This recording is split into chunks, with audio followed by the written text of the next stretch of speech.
Hey guys, welcome back. I've got some news. The guy who does a lot of my editing and my filming, Michael, who's been here since the beginning, is very, very fortunate that he ended up with a job opportunity in Lincoln, Nebraska. And it's going to be kind of a change of pace for him. And I think we all should be very, very thankful for all the stuff he's done for us for the last year and a half. But we should also say our prayers and wish him well on his new journey. With that said, this is probably the last video that I'm going to do. I could do a reaction or I could tell a story about a person in their car, but I think what I'd like to do for this last video is maybe give you a little something from my heart. Maybe some of the kids that we've talked about over the last year and a half, some of the other people I want to give you a little tidbit. Start out with my nephew Aaron. My nephew Aaron is now going into his doctorate program, his graduate program. He's doing an amazing job. He's going to be an engineer working with ceramics and carbon fiber, from what I understand. My favorite two memories of being with Aaron these last many years were, one, of course, the number one was teaching him how to drive a standard transmission in my rally car turbo. That was a big thing for me because my dad bought that car brand new. My sister drove it in high school, and my mom drove it, of course, and then I got it and did the work to it and turned it into what it was. So then Aaron got to sit in the seat that his grandfather, grandmother, and mother sat in. So that was kind of important to me. The other memory of Aaron is, I don't know what it was about the kid, but anytime we took him to a salvage yard, man, he loved vans, going through conversion vans, seeing what was in there, cargo vans, plumbers' vans, electrical people's vans. He just loved it. I have many pictures of him going through vans. I'd say next up would be my nephew Wyatt. And if I had to pick a couple of things that were memories for me, he came to visit, and we usually drive 2 hours to Bethany, Missouri, and his parents drive 2 hours from Kansas. We meet in the middle and drop him off. We took Turbo to drop him off, the windows down, the sunroof back, and it was his one opportunity to ride in that car because he was younger, so he had just been able to ride in the front seat of a car. The other memory with Wyatt that I had that involved other people was there was a huge tree that went down in my in-laws' driveway. And it was so funny that all these people were working to cut this tree apart to get it out of the driveway, chainsaws going. And my friend Dennis, who owns the Oriental Express here in Pella, Iowa, and my nephew Wyatt were working their butt off to clear all these branches and logs out of the way. And I got to see Wyatt. He's a pretty strong kid. He's going to school for his last 2 years of college at K-State, starting in the fall.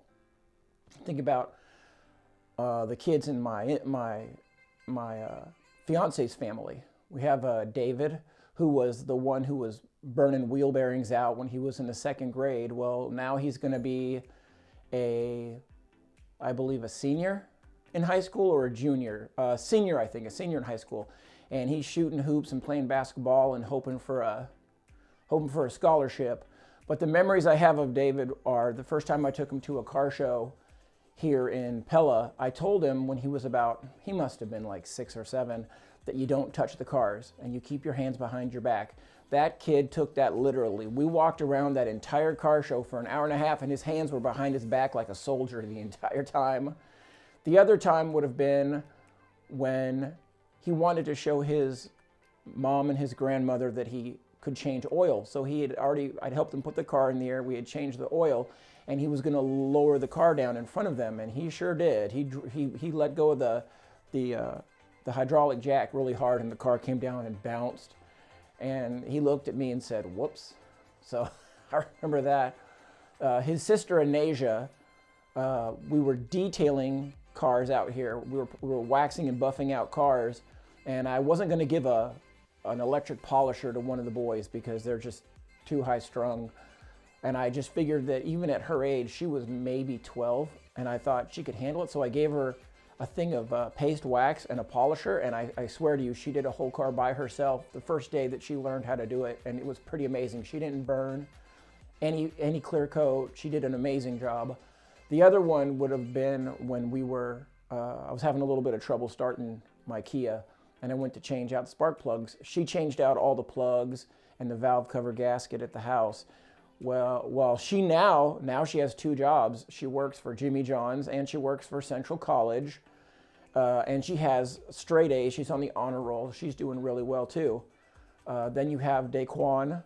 My memories of Daquan are we went to the salvage yard with his brother, and he got to bum around the salvage yard. David showed him how to check oil on a wrecked car. He really liked climbing all over pickup beds. I don't know what that was about, but we went to this area where there were older cars and older pickups, and he had to get in every single pickup bed. It was crazy. He helped me get a center console out for my Volvo 850 wagon that I had at the time.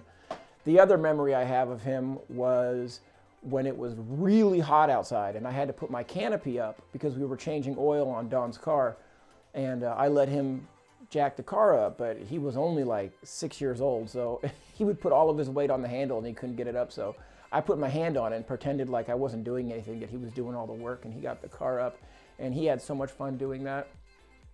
Talk about her granddaughter Khalees. Khalees learned how to do things like check electric fuel pumps, check battery voltage. She helped me tear down a turbocharger. She's been to the wrecking yard herself. Probably my best memory with Khalees, 2 of them. One was in turbo when I was driving. We had, of course, the sunroof back. It was evening time, and we had the windows down.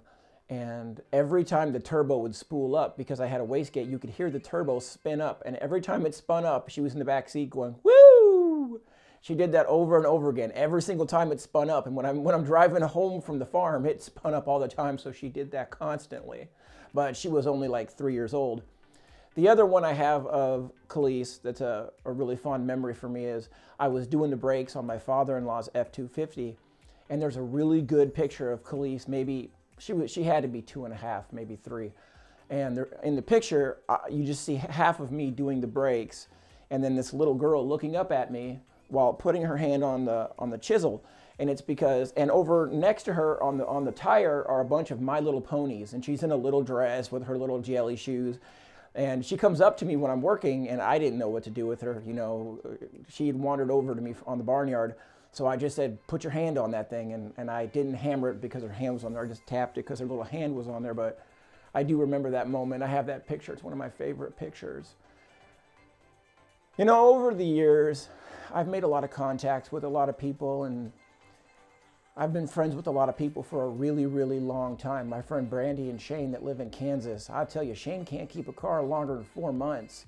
And it's not that he ruins them. It's just that he wants to sell it and get something else. It's a sickness. It's been going on since I've known him for like 20 years. But they've been friends of mine forever.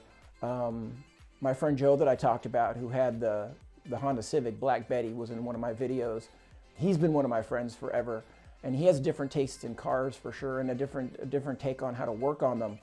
But we became good friends, and it's through that hobby of working on cars. The black Dodge that I did the video of, my friend Larry, you know, I've become friends with him, you know, working on cars. Michael, in fact, that does all of the editing for me, did brakes on his Ford Fusion, and the guy didn't talk to anybody. He was kind of a shut-in, but now he ends up talking to everybody in the parking lot and talks to people at work. He's real outgoing, and now he's bettering his life as he moves on to Nebraska. You know, the first videos I did on this channel were talking about people being more important than cars. I think that plays into any hobby. You know, if you like to do woodworking, or you like to go fishing, or you like exercising, like cycling, or if you like motorcycles, you know, it's fun. You know, like car shows are fun. Working on cars is fun. But most of my memories, that if you've watched these videos, they're tied to a certain person. And that's because people are more important than your hobby. Your hobbies really are so much better when you include other people. And I know that not everybody is a kid-friendly person, but if you are, you should involve kids, because man, it'll change your life. It'll change things for you.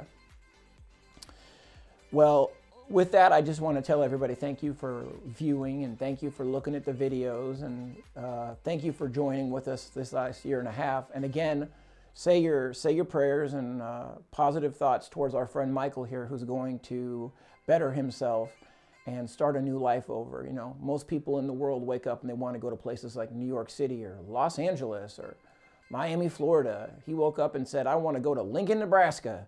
So to each is their own, and I hope that he ends up doing really well. All right, guys, thanks for watching.